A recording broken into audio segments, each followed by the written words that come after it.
आगे वोकेब में सी वर्ड की वोकेब है। पहला वर्ड लिखा हुआ है CHCH, कैच का मतलब होता है धन छिपाने का स्थान, यानी कि हाइडिंग प्लेस। क्या कहेंगे हम? Hiding place. एक प्रकार की सीक्रेट प्लेस होती है जहां पे धन छिपाया जाता है। ककोफोनी का मतलब होता है अप्रिय आवाजों का मिलता जुलता शोर, जिसे हम कहेंगे नॉइज। शोर को हम क्या कहते हैं? नॉइज कह सकते हैं, कमोशन कह सकते हैं, ठीक है, कमोशन कह सकते हैं, पेंडेमोनियम कह सकते हैं हम, पेंडेमोनियम, ठीक है, पेंडेमोनियम, ओके। या डीन कह सकते हैं, ठीक है, डीन। हुला बालू कह सकते हैं, बेडलम कह सकते हैं। क्या कह सकते हैं? बेडलम। शोर के लिए एक वर्ड लिखाया था मैंने, बेडलम, बेडलम, ठीक है।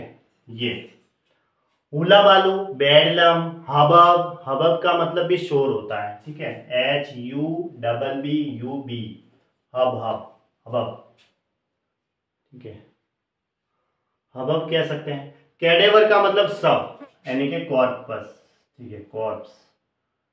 या डेड बॉडी कहेंगे। क्या कहेंगे? DEAD, dead body. या, ठीक है, या फिर एक प्रकार का अवशेष हो गया, रिमेन्स।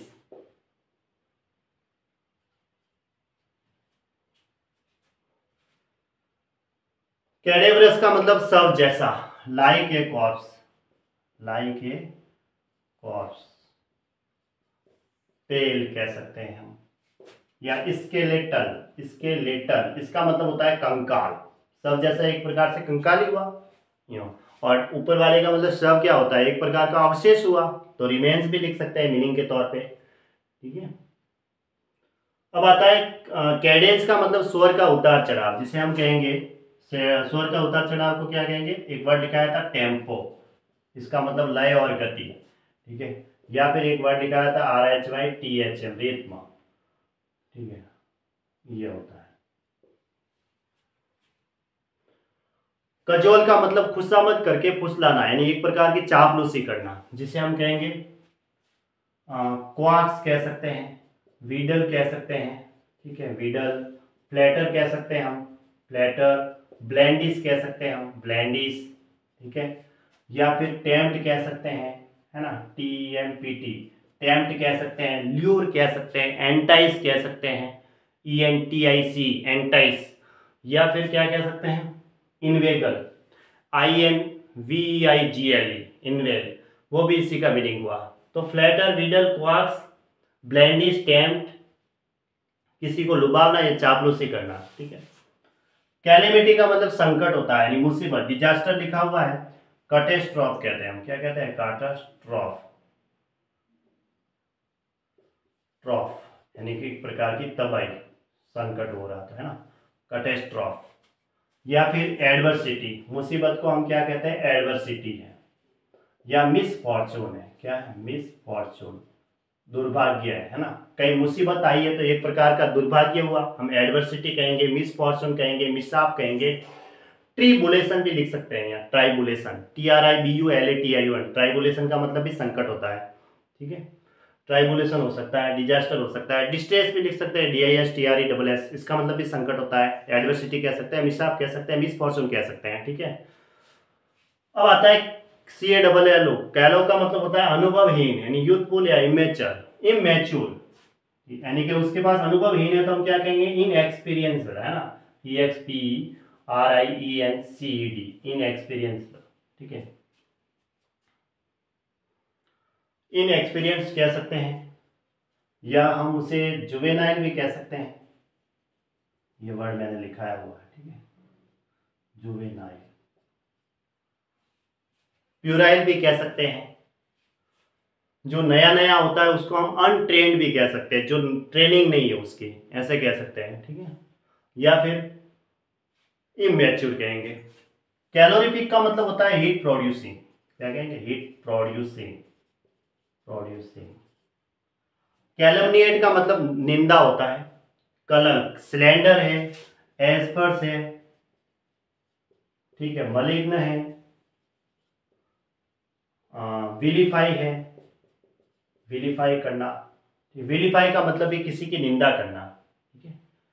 या डिफेम कह सकते हैं, डिफेम, या किसी को ट्रेड्यूस कह सकते हैं। ट्रेड्यूस का मतलब भी निंदा करना, ठीक है, ये डिफेम लिखा हुआ है ना, किसी की ख्याति को कलंकित करना। Vilify, defame, malign, asperse, slander, censure, condemn, criticise, scorn, humiliate. Humiliate का मतलब किसी का अपमान करना, तो वो भी इसी के तौर पे आएगा। ह्यूमिलिएट का मतलब किसी को अपमानित करना, एक प्रकार से निंदा करेंगे तो अपमानित होगा। या फिर हम स्मीयर कह सकते हैं, और क्या कह सकते हैं, अपब्रेड कह सकते हैं, अपब्रेड, एबहॉर कह सकते हैं, एबोमाइनेट कह सकते हैं, और एक वर्ड आता है डिस्पैरेज कह सकते हैं, या डिसडेन भी कह सकते हैं, डिसडेन, ठीक है। और हम कह सकते हैं ट्रेड्यूस। विलीफाई तो लिख दिया है। विटुपरेट भी कह सकते हैं, स्टिग्मेटिज भी कह सकते हैं, विक्टिमाइज भी कह सकते हैं। विक्टिमाइज का मतलब भी किसी को कलंकित करना, स्टिग्मेटिज कह सकते हैं, ठीक है। ये भी इसी के मीनिंग माने जाएंगे। यूँ बाकी तो काफ़ी वर्ड लिखा है, निंदा करना या घृणा करना। घृणा करना भी इसी के तौर पे ही माने जाएंगे। किसी की निंदा हो रही है, एक प्रकार से नफरत हो रही है, तो वो घृणा करनी हो रही है। अब आता है कैलमनी का मतलब बदनामी, मिथ्या आरोप। विलिफिकेशन या डेनिग्रेशन, डेनिग्रेट से बना डेनिग्रेशन, या ऑब्लॉकवी, OBLOQUY, ऑब्लॉकवी। इसका एक मीनिंग लिखा जाता है एनिमेड वर्जन या एवर्जन। एनिमेड वर्जन का मतलब होता है गुण दोष निरूपण या निंदा से संबंधित है, वो भी इसी का मीनिंग माना जाएगा। बाकी तो डेनिग्रेशन है, डेरोग्रेशन है। डेरोगेशन का मतलब यही होगा, है ना, बदनामी से संबंधित। विटुपरेशन भी कह सकते हैं, विटुपरेट से बना विटुप्रेशन, ऐसे, ठीक है, कैलमनी। बाकी तो कंडेमनेशन है, क्रिटिसाइज में है, सेंस्यूर, क्रिटिसाइज में भी इसी का मीनिंग हुआ, क्रिटिसाइज में, ठीक है।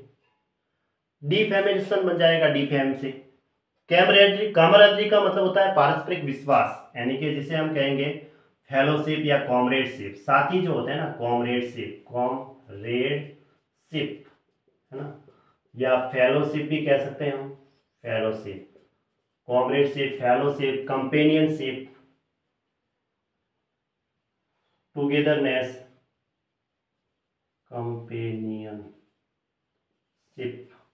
Companionship, fellowship, comradeship. कॉमरेड का मतलब साथी, comradeship, fellowship, companionship, togetherness, closeness, ये इसके मीनिंग होंगे, ठीक है। जो साथी होंगे उसके अंदर परस्पर आपस में विश्वास होगा। इसकी स्पेलिंग एग्जाम में आ रखी है। कैमियो का मतलब होता है पत्थर पर उभरा नक्काशी का काम, जिसे हम कहेंगे बीट पार्ट, ठीक है। कनाड का मतलब होता है झूठी अफवाह, यानी र्यूमर या एक्सेजरेटेड लिखा हुआ है, इसका मतलब होता है बड़ा चढ़ाकर कहना। कोई झूठी अफवाह होती है तो बड़ा चढ़ाकर कही जाती है, एक्सेजरेटेड। तो कनाड का मतलब क्या होता है, झूठी अफवाह, यानी कि झूठ है उसके अंदर।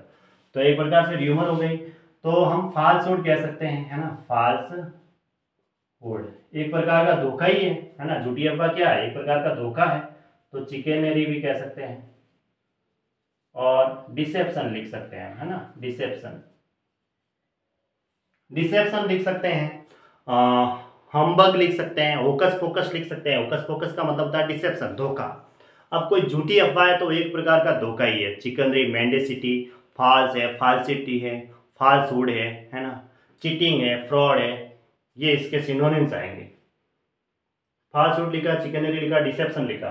कैंडर का मतलब होता है स्पष्टता या निष्कपटता, निष्कपटता लिखा हुआ है। फ्रैंकनेस, तो कैंडल से बना कैंडिडनेस, है ना, कैंडिडनेस, है ना, कैंडिडनेस लिखा है। स्ट्रेट फॉरवर्डनेस भी लिख सकते हैं, सिंसेरिटी लिख सकते हैं, सिंसेरिटी।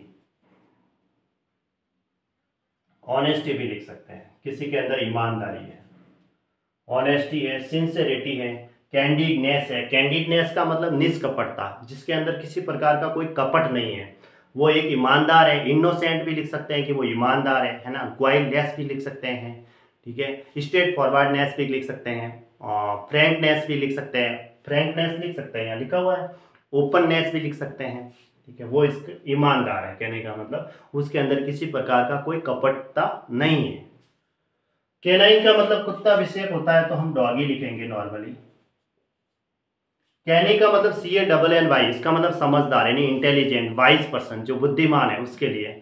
तो बुद्धिमान के लिए हम कह सकते हैं सगासियस, परस्पिकेशियस, जुडिशियस, प्रूडेंट, सेवी, ऐसे डबल वी वाई, है ना, ऐसे डबल वी वाई, सेपियंट लिख सकते हैं ऐसे PIENT सेपियंट, और प्रूडेंट लिख सकते हैं, डिसर्निंग लिख सकते हैं। अगर कोई बुद्धिमान और समझदार है तो सेंसिबल कहेंगे हम नॉर्मली, है ना, वाइज कह सकते हैं, इंटेलिजेंट कह सकते हैं, और ब्रिलियंट भी तो कह सकते हैं, वो इंटेलिजेंट है ना। तो समझदार है तो पहले हम सगासियस लिख सकते हैं, सब नॉर्मल वर्ड, सगासियस, परस्पिकेशियस,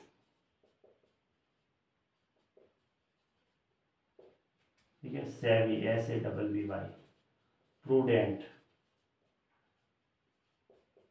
सेंसिबल या जुडिशियस, जुडिशियस, प्रूडेंट, सेवी, परस्पिकेशियस और सगासियस। वाइज लिख सकते हैं, सेंसिबल लिख सकते हैं और इंटेलिजेंट इसमें लिख सकते हैं। अगर कोई समझदार है तो इसका मतलब वो सतर्क भी है, तो उसके लिए वर्ड और इसके मीनिंग आ जाएंगे। सर्क्यूमिस्पेक्ट है, केयरफुल है, कॉशस है। सर्क्यूमिस्पेक्ट का मतलब सतर्क, अलर्ट, है ना, तो वो भी इसी के मीनिंग आएंगे। क्योंकि कोई इंटेलिजेंट है तो वो एक प्रकार से क्या है, चालाक भी है, चतुर है, तो एस्ट्यूट भी इसका मीनिंग हो सकता है। एस्ट्यूट का मतलब चतुर, है ना, बुद्धिमान होगा वो चतुर भी हो सकता है। और ये होते हैं बुद्धिमान के, सेंसिबल या वाइज पर्सन, इंटेलिजेंट जिसे हम कहेंगे। जुडिशियस, कैंकर का मतलब होता है वृक्ष के तनों में लगा कीड़ा लगा भाग, या मनुष्य के मुंह में फोड़ा जो अल्सर होता है वो, तो हम फंगल डिसीज कहते हैं उसको। तो जो वृक्ष के तनों में लगता है वो फंगल डिसीज, और अल्सर होता है मुंह में, जो होता है मुंह में तो होता है वो अल्सर होते हैं, और फंगल डिसीज को हम कहते हैं वृक्ष के तनों का कीड़ा लगा भाग।